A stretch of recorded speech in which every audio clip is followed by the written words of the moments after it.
सुनील शर्मा जी, आप करीब करीब 50 साल के होने वाले हैं। जी सर। और आप शारीरिक रूप में काफी हेल्दी दिखते हैं। और जितना हम जानते हैं, आप एक स्कूल में फिजिकल इंस्ट्रक्टर रहे हैं, गवर्नमेंट स्कूल में। और आपको देख के लगता है कि आप काफी फिजिकली फिट रहते हैं और आपके अंदर वो जोश और वो हिम्मत और हर चीज की दाद देनी पड़ेगी। और मैं ये पूछना चाहता हूं कि आप एस्मा से पीड़ित हैं और आपको ब्रोंकियल एस्मा डायग्नोस किया गया था और आप कुछ एक सालों से एस्मा का इलाज ले रहे हैं। तो आप मुझे बताएंगे, जो आपकी जो जिंदगी 1 साल पहले जब आप सांस फाउंडेशन में आए थे डॉक्टर बोस से इलाज करने से पहले जी। और आज में दवाई से आपको कोई फर्क महसूस हो रहा है? आप कुछ कहना चाहेंगे इस पे? हाँ सर, मैं ये कहना चाहूँगा कि जब मुझे ये डायग्नोज हुआ था अस्थमा की प्रॉब्लम, तो मैं सर बहुत सारे डॉक्टर्स के पास गया था, लेकिन मुझे एक सही ट्रीटमेंट नहीं मिल पाया था। क्यों सही ट्रीटमेंट नहीं मिल पाया? सर, क्या होता था जहां भी आप जाते थे? सर, मैं पटेल चेस्ट में गया था, तो वहाँ दिक्कत ये थी कि जिन डॉक्टर्स को प्रेस्क्राइब किया गया था मेरे लिए, उनके जो जूनियर डॉक्टर थे वो डेली जैसे मैं जाता था तो वो बदल जाते थे। तो लास्ट ईयर मेरी प्रोग्रेस क्या रही है, या रही भी है या नहीं रही है, उसका मुझे पता ही नहीं होता। तो आप ये कह रहे थे कि आपके नॉलेज के हिसाब से, क्योंकि आप एक शिक्षक हैं, आपके हिसाब से आप बेस्ट इंस्टीट्यूट में गए, क्योंकि पटेल चेस्ट एक एपेक्स इंस्टीट्यूट है। जी सर, जी। फिर भी आप काफी मायूस रहे। आपको लगा कि हर जूनियर डॉक्टर देखता था, कोई रिस्पॉन्सिबिलिटी अकाउंटेबिलिटी होती नहीं थी, हर दूसरे दिन बदल जाता था और उनकी उस तरह की नॉलेज भी नहीं थी। आप ये कहना चाहिए? जी जी जी जी सर। तो आप काफी परेशान, ये कितने साल इससे भटकते रहे आप पटेल चेस्ट जैसे ऑर्गेनाइजेशन? सर, करीब मैं 5 या 6 साल तक मैं बहुत परेशान रहा। और एक समय तो मुझे ऐसी नौबत आ गई थी कि मैं ये सोचने लगा था कि मैं अपनी फैमिली के लिए इन 2-4 साल जो मैं जिंदा रहूँगा, इसमें मैं कुछ कर जाऊँ। लेकिन लास्ट ईयर मुझे एक सज्जन थे जो आपके यहाँ से ट्रीटमेंट करा रहे थे, उन्होंने मुझे ये एड्रेस दिया और लगभग 1 साल से मुझे किसी भी फिजिकल एक्टिविटी में कोई दिक्कत नहीं।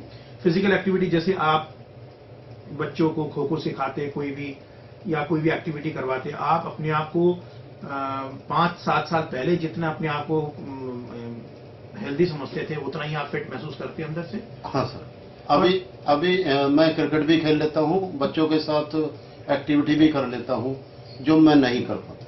तो आपके अंदर एक ये चीज की कॉन्फिडेंस आ गई कि एस्मा को कंट्रोल किया जा सकता है? यस सर, यदि कंटिन्यू ट्रीटमेंट किया जाए तो मैं नहीं समझता कि इस पे कोई दिक्कत वाली बात है। सही डॉक्टर, सही एडवाइस और सही डिसीजन। आप जो ये जितने भी रेस्पिरेटरी इंस्टीट्यूट या क्लिनिक पे रहे, पहले गए, आपने जो आपका जो एक्सपीरियंस का भी ठीक नहीं रहा, हमारे साथ एक्सपीरियंस और दूसरों में आपको फर्क क्या दिखता है? मतलब ऐसी क्या चीज है जो अगर मुद्दे के हिसाब से अगर आप देखें, आपको क्या लगता है कि कोई ऐसी कोई डिफरेंस है अप्रोच में जो आपको ज्यादा कॉन्फिडेंस देता है? सांस का संस्था, कुछ ऐसी चीज कहना चाहेंगे जो आपको लगता है कि जो इलाज आपने बाहर से कोशिश की, अपनी तरफ से जो बेस्ट एफर्ट दिया, जो आप ये भी कह रहे हैं कि 4-5 साल आपको ऐसी भी रही, इतनी मायूसी रही कि आप समझ रहे थे कि मैं कुछ कर जाऊं फैमिली के लिए, शायद मैं जी ना पाऊं, आपने इतना तक कह दिया। तो आपको कुछ इस सांस संस्था में जब आए हैं, आपने हमसे इलाज करवाया, आपको कुछ फर्क लगा कि अप्रोच में, पेशेंट हैंडलिंग के अप्रोच में कोई फर्क लगा? Yes sir. ऐसा क्या लगा अप्रोच में? मुझे सर, एक तो यहाँ जो मेरी बात को ध्यान से सुना गया, सबसे बड़ी बात मुझे ये अच्छी लगी कि आप ने मेरी हिस्ट्री को लास्ट से लेके अब तक की उसको देखा और उस प्रोग्रेस पे ही आपने काम किया। मुझे वो बहुत अच्छा लगा। मेरा और आपका संवाद वो बहुत अच्छा रहा, ताकि मैं अपनी प्रोग्रेस को बताता चलूं और आप उस प्रोग्रेस से मुझे उठाते। तो आप ये कहना चाहते हैं कि किसी भी बीमारी में, चाहे वो एस्मा हो या कोई भी बीमारी जो लंबे चलने वाली बीमारी है, उसमें सुनवाई अच्छी होनी चाहिए, उसकी जड़ तक जानी चाहिए, डॉक्टर और पेशेंट के रैपो बहुत अच्छा बनना चाहिए, एक समय देना चाहिए ताकि हम उस छोटी छोटी चीजों को ध्यान दे पाए, तभी वो प्रोग्रेस हो पाता है। यस सर, डॉक्टर और पेशेंट का भी समन्वय होना चाहिए और पेशेंट को भी पेशेंस रख के डॉक्टर के साथ। ये आपको एक बहुत बड़ा फर्क महसूस करते हैं? जी सर। और दूसरी बात, आपको थोड़ा समय तो लगता है सर। मैंने 1 साल तक, क्योंकि मैं 2 या 3 महीने में ये महसूस कर चुका था कि मैं ठीक हूं बिल्कुल।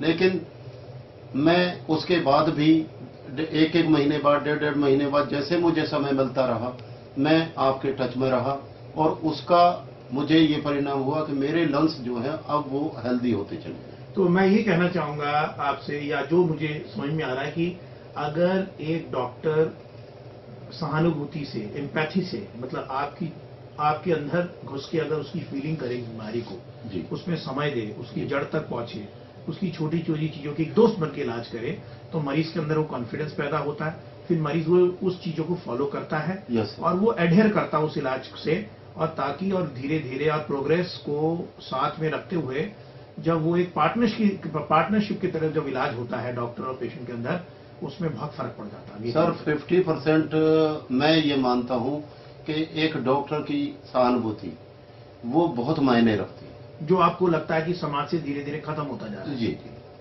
उसके मुख्य कारण क्या लगता है कि डॉक्टर क्यों नहीं समय देते, क्यों ऐसा हड़बड़ी करते हैं, क्यों किसी तरह का अकाउंटेबिलिटी क्यों नहीं लगता आपको? जो सर बहुत सारी चीजें हैं कि आप तो एक शिक्षक हैं, आपको क्या लगता है? मुझे तो ये लगता है कि सर हर डॉक्टर जो है वो आज की डेट में वो पैसे की तरफ दौड़ रहा है, वो एक व्यावहारिकता की तरफ से उसका मुंह तो आपको लगता है कि प्रोफेशन से हटके वो पैशन खत्म होता जा रहा है? जी सर। लोग प्रोफेशन को एक मार्केटिंग और कमर्शियल की तरह उसको यूज कर रहे हैं, कॉमर्शियल ज्यादा हो गए हैं सर। तो उसको लोगों की जो फीलिंग खत्म होती जा रही है। बट आपको नहीं लगता कि एक डॉक्टर अगर बहुत ढंग से, बहुत सिस्टमैटिकली एक पेशेंट को, वो लॉन्ग टर्म उसको ज्यादा फायदा होता है, क्योंकि कई और लोग आएंगे, उसकी रेपुटेशन बढ़ेगा, लोग आएंगे। लोग ये क्यों नहीं समझते? जैसे आप गए, आपने तो अपनी तरफ से पूरे एफर्ट दी पटेल चेस जाने के लिए, आपने तो अपनी तरफ से कोई कमियां नहीं छोड़ी।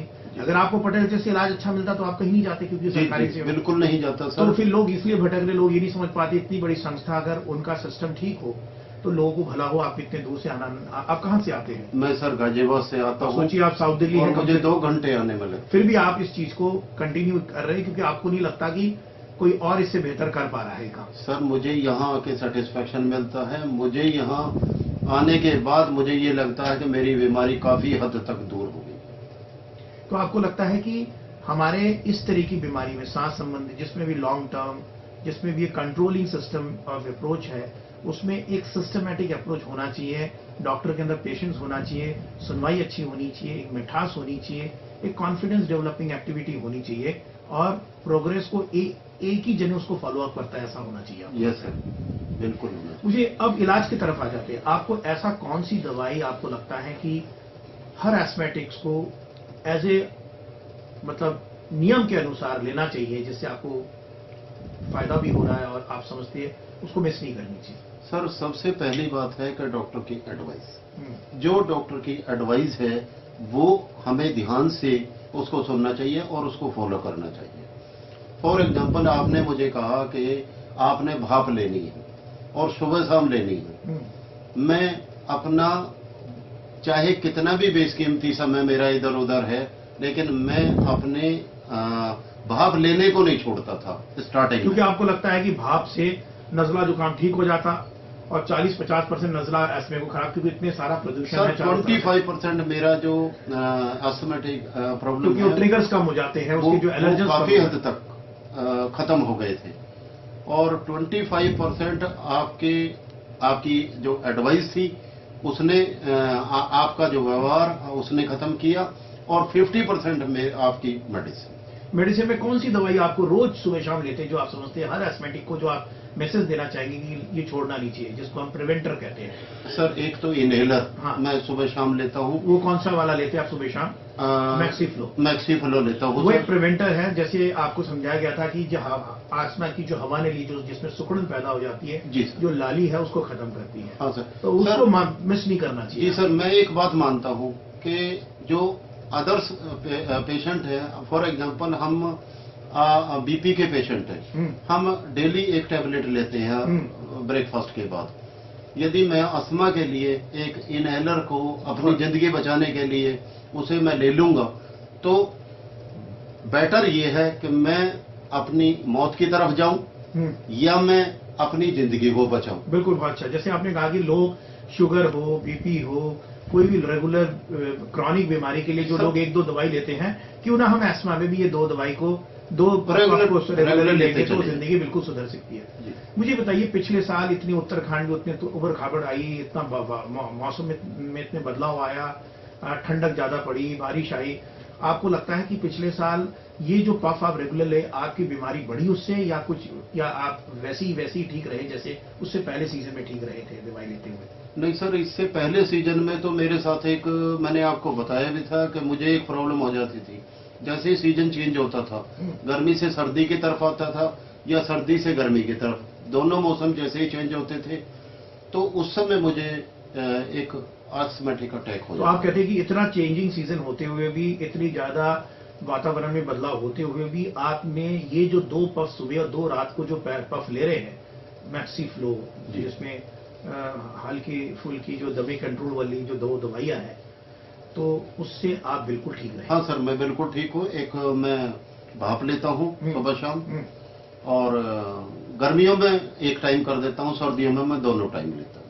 आप क्या मैसेज देना चाहेंगे आपके दर्शकों को या बाकी लोगों को जो एस्मा से पीड़ित है, आप क्या कहना चाहेंगे? मैं सभी भाई बहनों को ये कहना चाहूंगा कि जो डॉक्टर्स की एडवाइस है, उनकी एडवाइस को ध्यान से सुनने के बाद जो ट्रीटमेंट बताया जाए, उस ट्रीटमेंट को पूरे पेशेंस के साथ आप लेते रहें। ये लाइलाज नहीं है, ये बीमारी ये ठीक हो सकती है, और आप कोई भी कैसी भी एक्टिविटी आप कर सकते हैं। बहुत बहुत शुक्रिया, धन्यवाद। Thank you sir. भगवान आपको